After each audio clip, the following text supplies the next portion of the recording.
और ये जो 5 दिन है ये क्या है? इनको पंचमीखम भी बोलते हैं, सुना होगा ना आपने, क्या बोलते हैं ना पंचमीखम। ये भीष्म पितामह ने माने थे। भीष्म पितामह की वो क्या बोलते हैं कि उसके ऊपर भगवान ने करुणा करके ये 5 दिन भीष्म पितामह को दिए थे। कहते हैं ना जिसका पुत्र नहीं होता उसकी गति नहीं होती, कहते हैं ना। लेकिन भीष्म पितामह क्या था? ब्रह्मचारी, कोई पुत्र नहीं था। लेकिन उसकी भक्ति, उसका जो दृढ़ विश्वास था भगवान के ऊपर, जो उसका प्रण था, जो उसकी निष्ठा थी, जो उसकी प्रतिज्ञा थी, जिसको निभाया उसने इतने दुखों में भी। आज भी भीष्म है। घर में अगर कलेश हो, छोड़ देना, भाग जाना, ये तो आसान है। लेकिन उन कलेशों को सहन करके गृहस्थी को बनाए रखना, सबको जोड़ के रखना, ये भीष्म पितामह का काम है ना। आज भी घर घर भीष्म पितामह है। उनको भी कई गमों के घूंट पीने पड़ते हैं इस घर को चलाने के लिए। तो ये भीष्म पितामह ने कुछ भी नहीं था, उसका कुछ नहीं चाहिए था, लेकिन फिर भी उन्होंने कितनी दृढ़ परिश्रम किया सबको एकत्रित रखने के लिए। और किसको? धर्म और अधर्म को। एक घर में ही अधर्म भी हो धर्म भी हो, उसके जोड़ के रखना बहुत मुश्किल बात है। लेकिन फिर भी भीष्म पितामह ने अपना प्रण निभाते हुए, हर मुश्किल को सहते हुए, हर अधर्म को सहते हुए, दुर्योधन को देखते हुए भी कि कौरवों ने पांडवों के साथ क्या किया, लेकिन फिर भी वो अपनी प्रतिज्ञा के लिए, उस राज सिंहासन के लिए बंधे रहे, जो प्रतिज्ञा उन्होंने अपने पिता को वचन दिया था। भीष्म पितामह सिखाते हैं पितृ भक्ति, कि अपने पिता की आज्ञा का पालन कैसे करते हैं। परशुराम ने किया था, अपनी माता का सिर काटा था अपने पिता के कहने पर। और भीष्म पितामह ने अपने पिता को अपनी उम्र दी, अपनी सारी जवानी, सब कुछ त्याग दिया, अपने पितृ भक्ति सिखाई। भीष्म पितामह से सिखाते हैं कि पितृ भक्ति क्या है। तो ये भीष्म पितामह की इतनी दृढ़ प्रतिज्ञा और उनकी इतना कुछ देकर 450 साल में जिन्होंने इतना दहाड़ के युद्ध किया कि जब उन्होंने शंखनाद किया तो सब सेना के दिल दहल गए थे। कुरुक्षेत्र की भूमि कहते दहल गई थी जब शंखनाद हुआ था। तो कितना जोश था उनमें 450 साल की उम्र में भी। तो वो क्या था, जब उनको बाण लगे, सब जानते हो युद्ध हुआ, अर्जुन के बाण लगे, तीरों की शैया पर पड़े, उसमें सुई की भी जगह नहीं थी, इतने बाण लगे हुए थे शरीर में। लेकिन जब वो गिरे, धराशायी हुए, ऐसे गिरे जैसे आकाश गिरता है। धरती थम गई, प्रकृति थम गई, युद्ध रुक गया, सब नगाड़े बंद, युद्ध बंद, सब यहाँ करके घोड़ों की चाल, हाथी की चाल भी, नदियों का प्रवाह रुक गया, प्रकृति रुक गई। जब भीष्म पितामह गिरे, ऐसे धराशायी, ऐसे धड़ाम से गिरे जैसे आकाश गिर गया हो। एकदम सब स्थिर कि ये क्या हो गया, क्योंकि किसी को भी उम्मीद नहीं थी, दुर्योधन को भी उम्मीद नहीं थी कि भीष्म पितामह ऐसे गिरेंगे, ऐसे उनका होगा।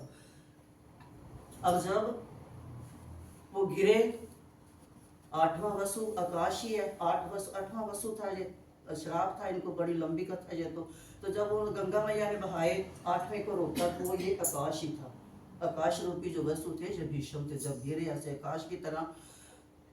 तो जब वो दूसरे दिन मांगते हैं पानी अर्जुन से, वो ये ही देव उठाने एकादशी थी। जब भीष्म पितामह ने कहा पानी, दुर्योधन को तो उसी टाइम ही बोल दिया, जब गिरे दुर्योधन आया भाग के, पितामह ने कहा अब तो मेरी नजरों से दूर हो जा, अब जिस शैया पर मैं पड़ा हुआ धर्म का मुख नहीं देखूंगा, तू दूर हो जा मेरे से, अब मेरे को एकांत दे। मतलब कि यही ना कि तू मेरे से दूर हो जा, अब मेरे को एकांत दे कि जिस शैया पर मैं पड़ा हुआ कुछ भक्ति कर लूँ, अब मैं अपने केशव को याद कर लूँ, अंतिम जो मेरे श्वास हैं वो प्रभु के चरणों में अर्पित कर लूँ, ये उनका मानने था। अब दुर्योधन भाग के पानी, भीष्म पितामह ने कहा जितना तेरा खाना था खा लिया अधर्म का, अब नहीं खाऊंगा। वही मेरे को पानी पिलाएगा जिसने मेरे को तीरों की शैया पर सुलाया। अर्जुन को बोला, अर्जुन ने वही बाण मारा, बाण गंगा आई, माँ गंगा का तो पुत्र ही था, उसने तो आना ही था, पुत्र था, आई, उसने पानी पिलाया, माँ गंगा ने गोदी में बिठाया। वो दिन आज का था, देव उठानी। और आज जो है, आज के दिन विष्णु भगवान जागते हैं, आज से 4 महीने पहले, जिसको चतुर्मास कहते हैं, जो देवशयनी एकादशी थी, उसको भगवान सोते हैं यहीं पर क्षीर सागर में। तो आज के दिन उठते हैं, इसलिए ये है देवशयनी एकादशी, इसलिए बहुत महान एकादशी है। तो भगवान ने भीष्म पितामह को क्या बोला कि आज के जो 5 दिन हैं उनमें जो व्रत करके भीष्म पितामह को अर्घ देगा, उसके जिसके पुत्र नहीं होगा पुत्र मिलेगा, और जिनके पुत्र हों उनको सद्बुद्धि धरती और भीष्म पितामह जैसी शक्ति मिलेगी, उसकी उम्र लंबी होगी। ये भगवान ने कहा तेरा पुत्र नहीं है तो तेरा सारा संसार पुत्र है। आज ये जो 5 दिन है, लोग बहुत तरीके से ये एकादशी रखते हैं। जो वैष्णव है, पंचगव्य के साथ पहले दिन गौ का गोबर खा के, सिर्फ गोबर थोड़ा सा लेते हैं, गौ गोबर, उससे पूरा दिन। दूसरे दिन गोमूत्र, तीसरे दिन गाय का दूध, चौथे दिन गाय का दही, दूध का दही, और 5वें दिन ये घी। ये 5 दिन वो पंच व्रत करते हैं। पर आजकल तो कहाँ इससे इतना तप होता है कि जो इतना कोई सहन करेगा। फिर उन्होंने कहा 3 तरीके से, सजल, सफल। सजल मैंने जल के साथ, खाली जल के साथ कई रख लेते हैं, जैसे कई निर्जला रखते हैं, और सफल फल के साथ। बाकी नहीं तो एक बार अन्न खाओ, जैसे रखा जाता है। लेकिन कहते हैं ये 5 दिन भगवान के भक्ति के हैं और भगवान की निकटता के हैं। भीष्म पितामह को भगवान क्या कहा था? भीष्म पितामह ने ये व्रत रखे थे। एक दिन पूछा था भीष्म पितामह ने कि पांडव आपको केशव क्यों प्यारे हैं, क्यों इतने प्यारे हैं आपको, आप उनके प्राणों की तरह उनकी रक्षा करते हो।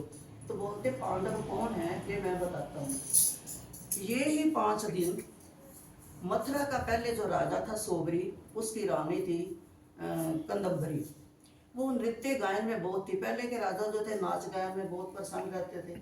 तो उसकी अपनी रानी उसकी बहुत नाच गायन करती, राज दरबार में बहुत खुश मनोरंजन करते थे। एक बार उज्जैन से 5 ब्राह्मण आए मथुरा वृंदावन घूमने आए। उन्होंने देखा कि ये नृत्य गायन राजा के दरबार में आए। तो रानी जो थी उसने देखा उन ब्राह्मणों को, इशारों में आंखों के इशारे से उसने इशारा किया कि आप मुझे यमुना तट पर अनंत कुंड है वहां पर मिलना। वो आए, उन्होंने कहा ठीक है हम जाएंगे मिलेंगे। ये 5 दिन ही थे।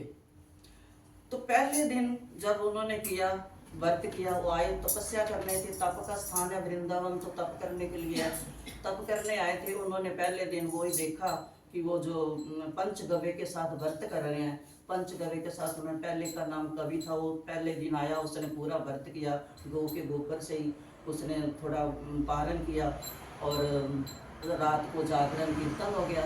चाहे कैसे हुआ लेकिन जागरण कीर्तन हुआ। दूसरे दिन दूसरा, उसका नाम दृढ़ था, शुचि था, ऐसे सारे आए। उन्होंने 500 दिन व्रत किया और पंचगव्य के साथ ही किया, कुछ नहीं खाया। इतना दृढ़ तप किया कि सिर्फ पंचगव्य के साथ एक ही टाइम लिया है, चाहे थोड़ा गौमूत्र लिया है, गोबर लिया है, और गोघृत लिया है, गो दुग्ध लिया, वो थोड़ा ही लिया एक टाइम, बस नाम सब।